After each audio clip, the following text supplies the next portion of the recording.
Salut mes chers élèves. Dans notre cours d'analyse d'aujourd'hui, nous allons continuer avec les suites arithmétiques. Mais cette fois-ci, nous allons travailler sur la somme des termes d'une suite arithmétique. Voici la définition. Soit UN, une suite arithmétique définie sur N.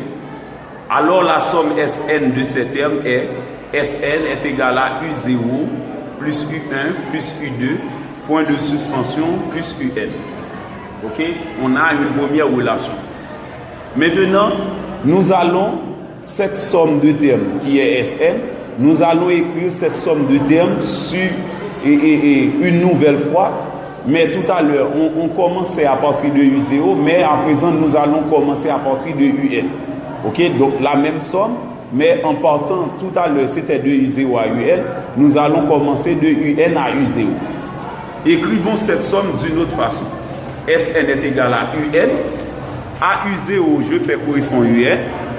Ensuite, plus U1, c'était plus U1 tout à l'heure, eh bien, je mets plus UN moins 1, le terme qui vient juste avant UN.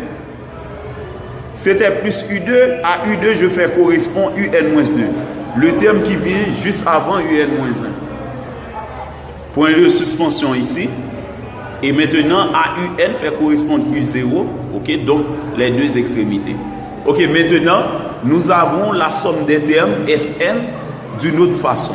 Ok, maintenant, si on additionne membre ces deux relations-là, eh bien, nous allons avoir Sn plus Sn, Sn plus Sn qui donne Sn plus Sn ici.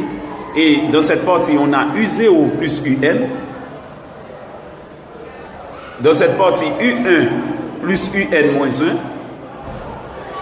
Dans cette partie, U2 plus UN moins 2. Point de suspension, UN plus U0. UN plus U0.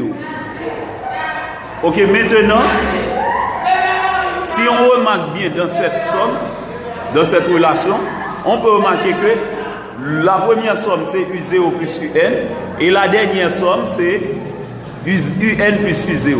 C'est encore la même somme de termes dans les deux derniers cas, puisque l'addition est commutative. Dans le premier cas et dans le dernier cas, on a la même somme. Eh bien, nous allons faire apparaître cette même somme dans les deux sommes que nous avons écrites ici. Eh bien, pour ce faire, nous allons transformer U1 en fonction de U0 et la raison R de la suite. Et nous allons transformer UN moins 1 en fonction de UN et la raison R de la suite. Eh bien, on a U1. U1 est égal à U0 plus R. UN moins 1 est égal à UN moins 1. Ok, on reprend. U1 est égal à U0 plus R. C'est en faisant 1 moins 0, ça donne 1R. Ok, UN moins 1 est égal à UN moins R. Ok, maintenant, c'est en faisant N moins 1 moins R, ça donne moins 1R. Et donc, on met moins R. U2 est égal à U0 plus 2R. 2 moins 0 donne 2R. UN moins 2 est égal à UN moins 2R. N moins 2 moins N donne moins 2R. Ok, voilà. On connaît les 4 termes dans les deux sommes que nous avons. Maintenant, nous allons remplacer ces 4 termes par leur valeur dans la relation, dans la dernière relation que nous avons. Eh bien, Sn plus Sn devient 2Sn. Maintenant, U0 plus UN plus U1 se fait remplacer par sa valeur U0 plus R. UN moins 1 par sa valeur qui est UN moins R. U2 par sa valeur U0 plus 2R. UN par sa valeur UN moins 2 par sa valeur qui est UN moins 2R. Plus UN plus 0 devient U0 plus UN puisque l'addition est commutative dans R. L'addition dans R est commutative. Donc R dans cette partie, dans cette relation-là, représente la raison de la suite. Puisque UN est une suite arithmétique, UN possède une raison qu'on appelle R. Ok? R représente la raison de la suite. Maintenant, en faisant la somme ou encore en réduisant, on trouve U0 plus N, U0 plus U0 plus N, encore plus U0 plus N, et ensuite point de suspension plus U0 plus N. On remarque 2Sn donne la somme U0 plus N indéfiniment. Mais puisque la somme était de 0 à N dans les deux cas, on avait U0, la somme d'une part de U0 à UN et d'autre part de UN à U0. Eh bien, on a cette somme de 0 à N. Et nous avons vu que de 0 à N terme, de 0 à N, on a N plus 1 terme. Eh bien, la somme U0 plus UN étant répétée de 0 à N, eh bien, cette somme est répétée N plus 1 fois.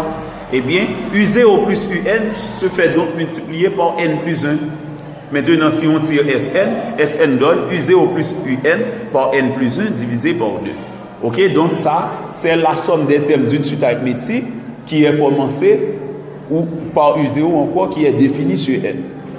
Ok, notez bien, lorsque la suite n'est pas définie sur N, c'est-à-dire, par exemple, si la suite est définie sur N star, eh bien, le premier terme n'est plus U0, c'est U1, et de 1 à N, on va avoir N termes. Eh bien, la somme des termes donne U1 plus UN multiplié par N divisé par 2. Et d'une manière générale, pour calculer la somme des termes d'une suite arithmétique, on prend le premier terme plus le dernier terme multiplié par le nombre de termes divisé par 2.